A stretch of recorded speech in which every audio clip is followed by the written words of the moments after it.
Hello guys, welcome to happy Friday ng hapon pala, no? Welcome sa aking garden. Titingnan natin, i-update ko kayo sa aking tinanim kahapon na papaya. Ayan siya guys, oh. Ayan siya.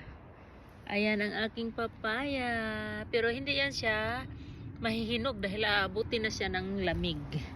Tapos ang aking garden, ang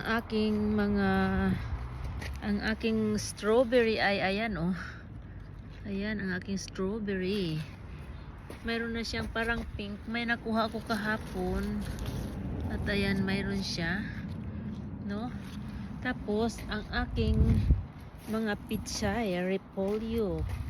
Ang aking napakalaking mga pitsay at repolyo. Tingnan natin. Ayan, titingnan natin. Jajajan. Bubuksan natin guys ang aking mga tanim. Ayan siya. Ayan siya, ang lalaki niya guys, di ba?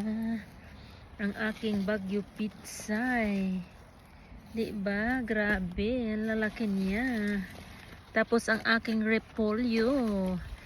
Ang aking cabbage. Ayan oh. Ayan oh, kasi umulan siya kahapon kaya ayan ganyan ang itsura niya. Ayan ang lalaki niya. Grabe.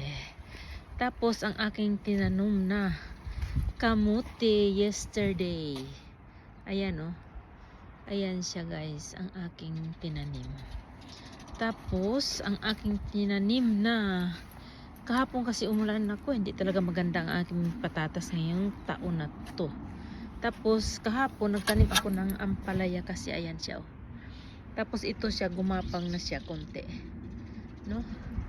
Kaya ang aking mga kamuting kahoy ay naku, parang mamamatay yata. Ito maganda siya. Pero parang yan, parang hindi kaya ang lamig sa madaling araw. Kasi ang liliit kasi niya eh. Kaya talagang hindi siya maganda guys.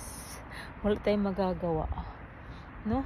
Tapos mayroon ako ditong ang aking asparagus is ay may tanim na naman na ayan o, tomato ang aking asawa. Dalawa kasi kami nagtatanim. Ayan sa kanyang tanim yan. Ang aking asparagus. Ayan ang lalaki niya guys, no? Ang dami na namin nakuha nito. Ayan o. Thank you for watching.